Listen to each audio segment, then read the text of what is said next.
Hi there. Welcome to the Scaling with Agility podcast, the podcast for leaders who want their organization to work smarter, improve flow, and achieve better outcomes through real agility. I'm your host, Yuval. Ever feel like you're the agile person in the room, brought in to run ceremonies, fix Jira boards, or play Scrum Cup, but never actually invited to shape the real strategy? You're not alone. I've seen too many talented agilists get stuck as tactical commodities. Sometimes I even feel that myself. Process mechanics instead of strategic partners. I invited today's guest, Michael Gerharz, to dig into why that happens, what's genuinely hard about breaking out and communicating our worth, and hopefully give us a path out of this bind. Michael, welcome to the show. Welcome, Yuval. Great to be here. For folks who are just meeting you, Michael, can you share a little bit about who you are and what you do? Well, yeah, I'm Michael. I help leaders find the right words. Um, I I got frustrated at some point in the past after so my PhD is actually in computer science. I've been to so many meetings and conferences where I got frustrated with all the great ideas that I've seen being thrown into the trash bin because people just didn't communicate them properly. They didn't even care to find better words. And I just didn't want that for my own ideas, for the ideas in my work group.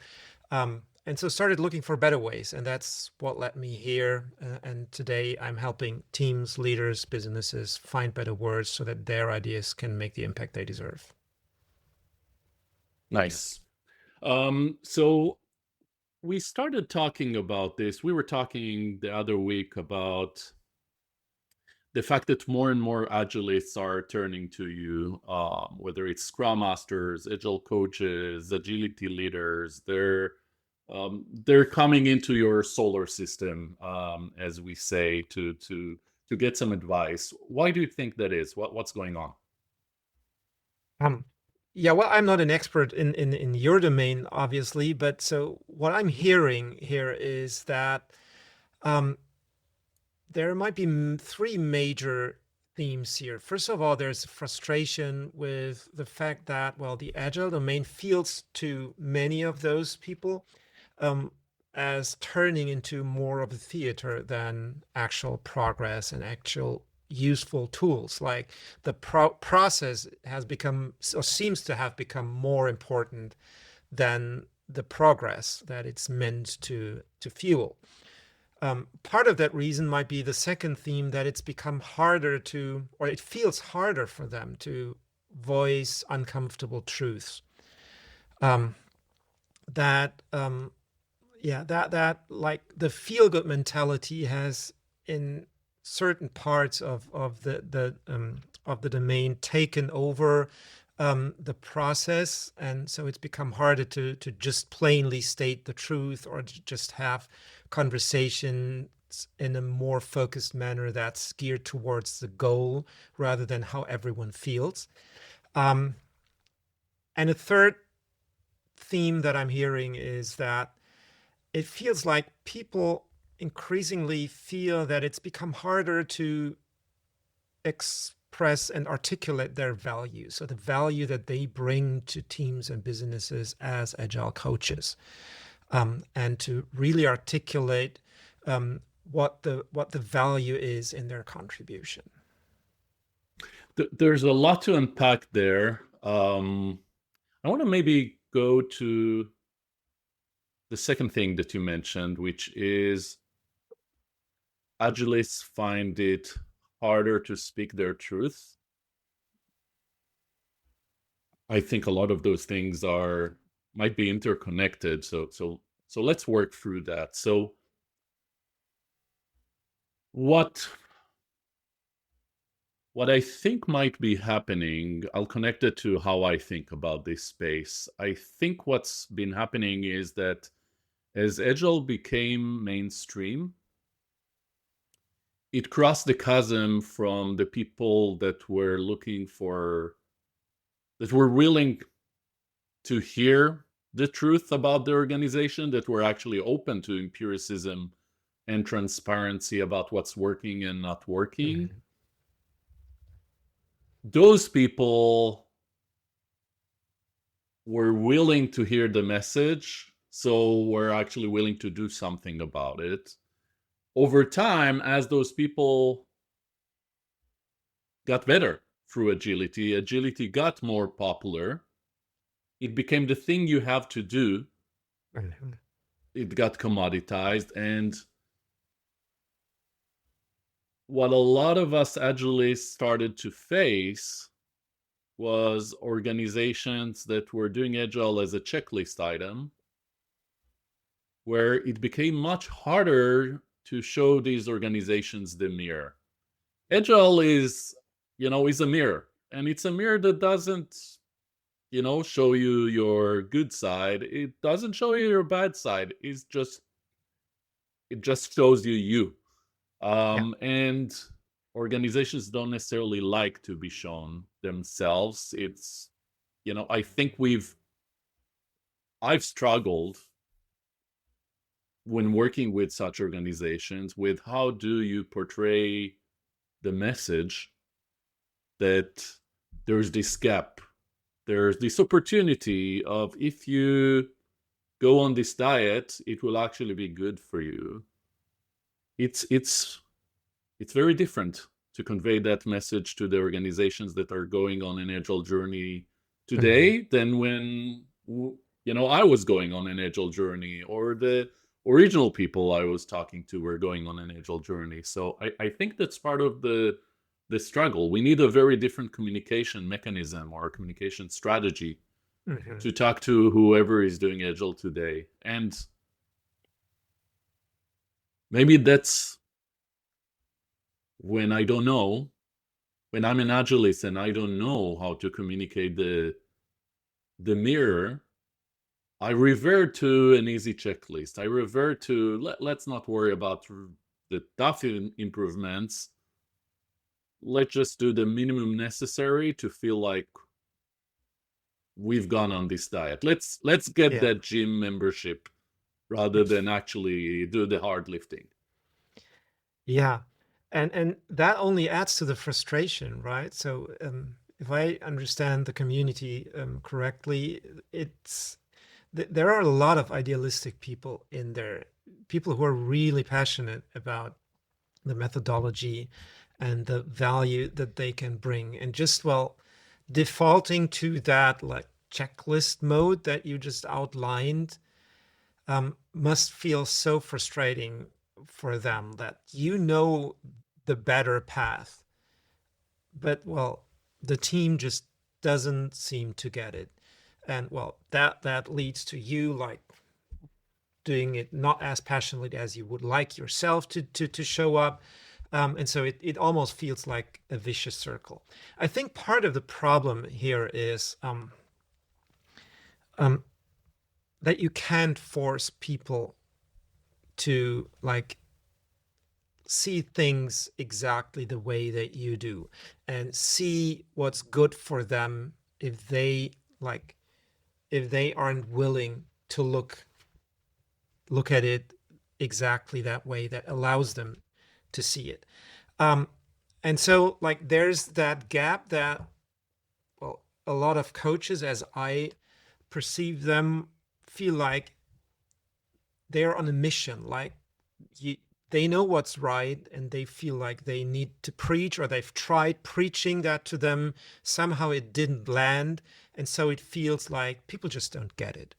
And so basically at some point they just give up, frustrated, perhaps look for other routes for themselves. Rather than perhaps try to understand why were they reaching out.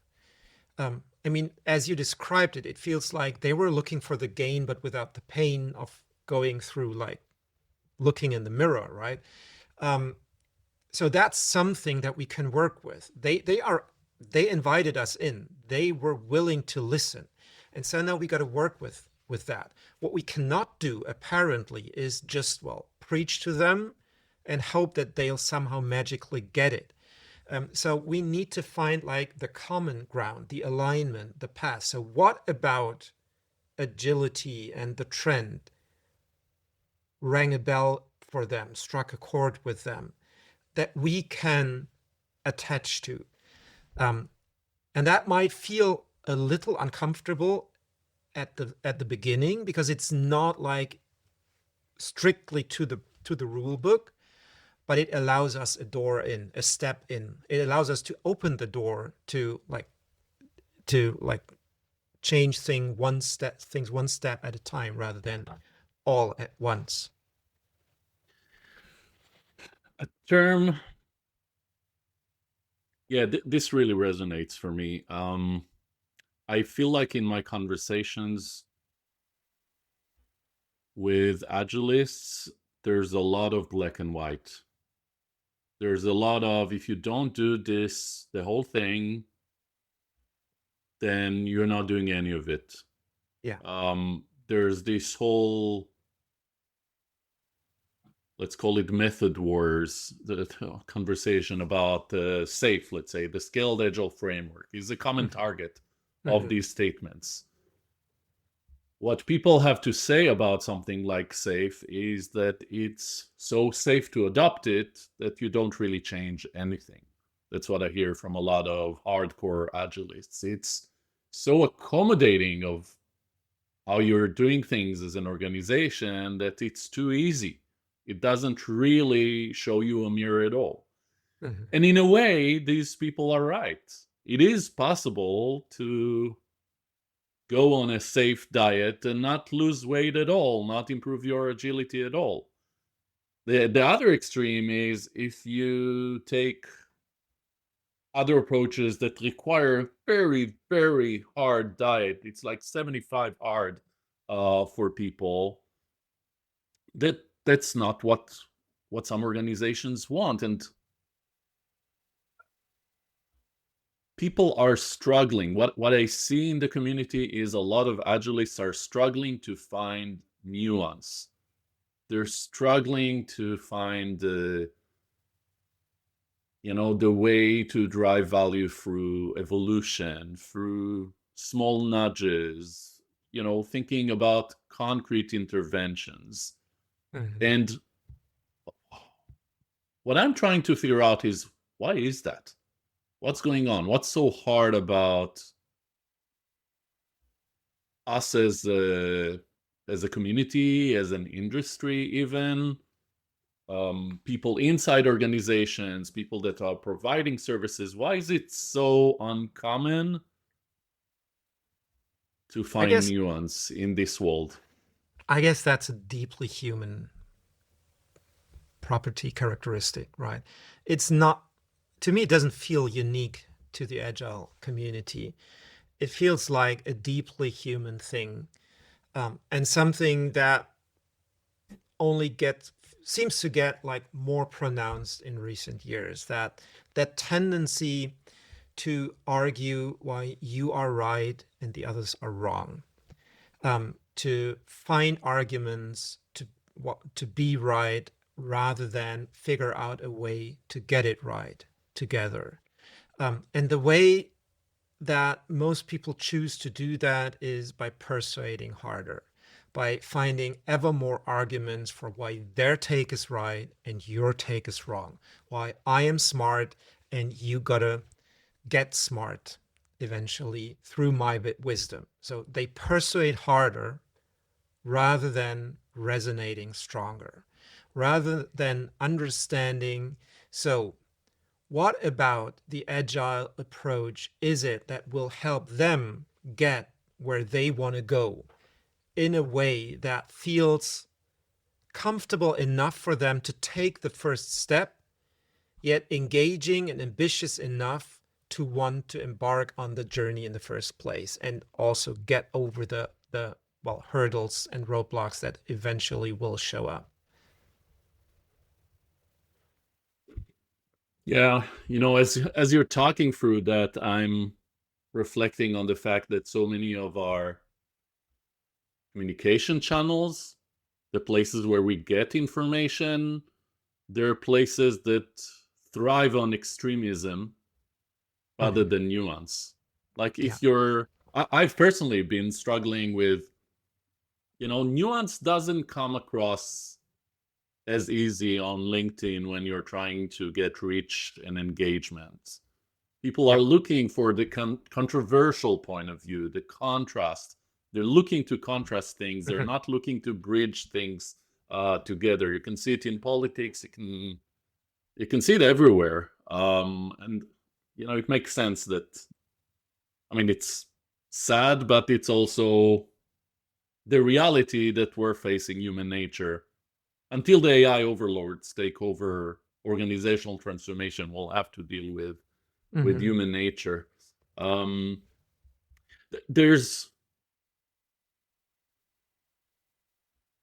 What have you found that works? Like what are some of the patterns that you've seen in communication strategy that work in an environment where people don't see the nuance or some of Um, these other patterns we're talking through here? a couple of things come to mind, but I think one of the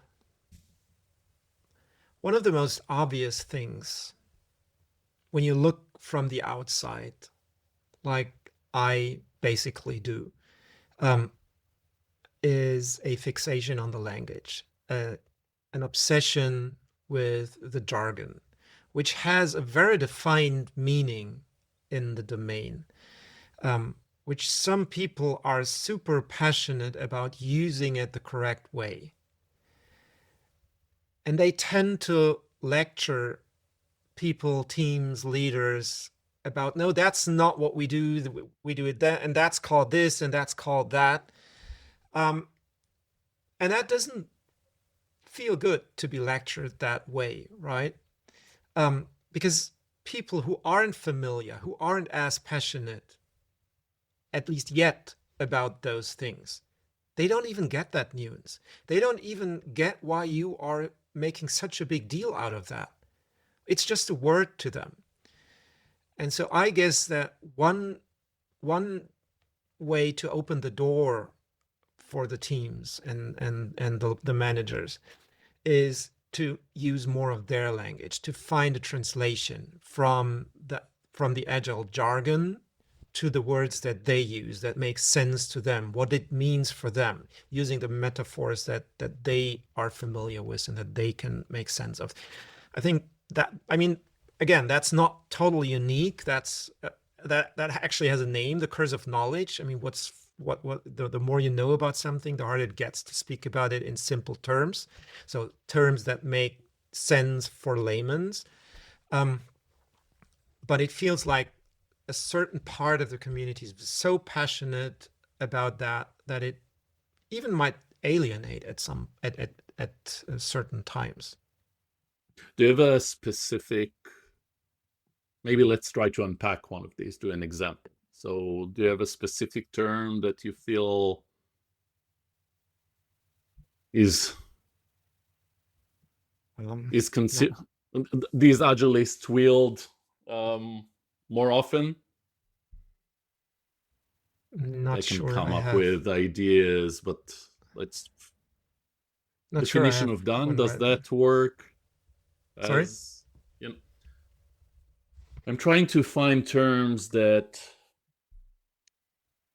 might trigger this behavior. A lot of time you see, I call us compilers, right? We're both computer scientists. A lot of agilists come from this space. We Mm-hmm. compile the Scrum guide or the safe guidance, and Mm-hmm. anything that's not exactly as it's written there, we correct people on it. So that definitely happens. I'm trying to think of what's one good example where this is driving an unhealthy behavior. So, like, one thing that I see a lot of agilists do recently is they talk about working software, done increments. They are saying, listen, if you're not releasing something at the end of the sprint, it's not considered done, Yeah. right? And what do you think might be happening if I, let's say, as a Scrum trainer, am telling a team or a leader, as long as you're not releasing at the end of the sprint, you're not doing it right. You're not doing Scrum. The whole point of Scrum is to get things really done at the end of the sprint, and that only includes releasing. Yeah, I think one thing that can happen is that people will think that, well, this guy might not even know how things work in the real world. I mean, this is a business and we have like stuff happening all the time, and it's not like we don't try. It's not like we don't want to get this done.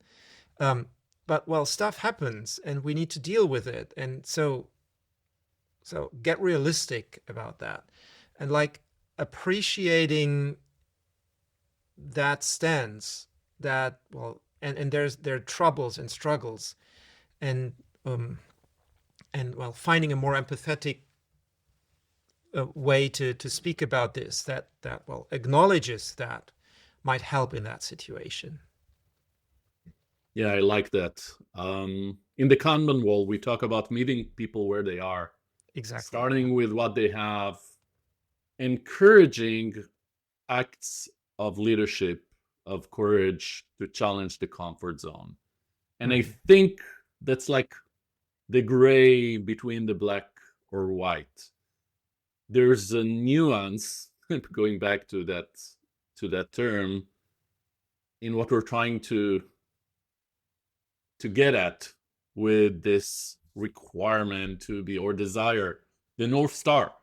It's not a requirement, it's a North Star to be delivering working stuff every couple of weeks. The desire to close feedback loops and adjust course, and rather than navigating blind, that's a good desire. Organizations that cannot really do that, okay, North Star, what do we do to get there?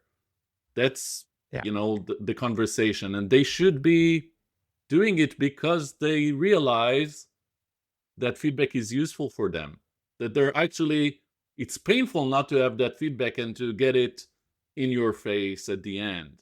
And in some other organizations, maybe release is not needed. Maybe you can get that feedback some other way. Yeah, and I think the North Star is actually a pretty good explanation for what's going on here, because the thing about the North Star is, it gives us direction, but the trouble with it is that while we're in the works, we hardly ever look up to look at it, and even worse, during daytime, like when our inbox is filling up by the minute, when we're heading from meeting to meeting, and well, getting that angry customer call. During daytime, we don't even see the North Star. So we need like signposts that help us orient during the day, during the times when we don't have to have the time or even the environment that provides us with the North Star. And like meeting them there is what might help here. Not just, well, sticking to the idealistic vision of this is our North Star, but being open and flexible enough to adapt it to what happens during the daytime. Yeah. I mean, I think if I look at, I'll add that what I see from a lot of agilists out there, and a lot of the frustrations that both experts like me are seeing, as well as leaders in the trenches are seeing, is that it certainly seems like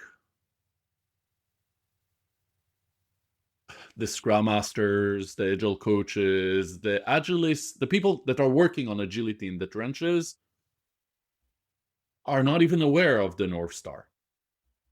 Mm-hmm. They're driving people towards mechanics and the theater. They're either not aware of the North Star, or they don't know how to connect people to that North Star. And I agree with you. There's something that's missing in the middle. There's this chain of leading behaviors that would get you eventually to what you want, and those are the things you should be focused on. but you should be focused on those leading behaviors and outcomes rather than the mechanics. The mechanics are too tactical. The North Star might be too strategic and too far away. We need people to see the path. Yeah. You're right. And PATH happens to be a great acronym, right? So I use that. I use that in my book as well. PATH as like almost a checklist to help you find words that might provide that bridge.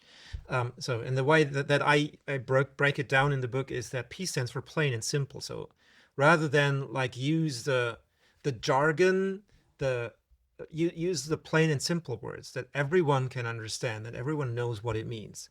But make sure that it's actionable, that, well, it's not just a North Star that says, well, it's the direction, but that helps us figure out the steps that we actually need to take. So does the way that we speak about our goals really inform the choices that we need to make? And then is it transformative? So does it really motivate us to go there? Are we willing to go there? Is it changing the game or just playing the old game a little better? And then is it heartfelt? So is it something that we deeply care about? Something that aligns the business goals with the personal goals of the team, right? And so if we check those boxes, we might have a better chance to actually get in the direction that the North Star provides. Awesome. No, this is great. I think this might actually be a good place to pause. I don't know that we've fixed the challenges of the agilist that wants to make themselves more relevant and strategic, but maybe the path that you're describing is a good place to start. Where can people find out more about the path to being more strategic? They're interested to dive deeper. Well, first of all, there's the book, The Path to Strategic Impact, which is available on Amazon, and where I break it down and give many real life examples of how company have made use of that checklist, and also like discuss like everyday challenges that you can face in companies and when you scale, or in more complex situations. But there's actually a good starting point. There's a free nutshell version on my website, which you can find. Perhaps you might want to put the link in the show notes. It's michaelgerharz.com/path in a nutshell. So where you can download a free in a nutshell version, and just have a short glimpse at it. Great. Perfect. Thanks for joining me today, Michael. Thanks. Awesome. All right, folks, that's it for today. I'm Yuval, and I hope you join me again next time for Scaling with Agility.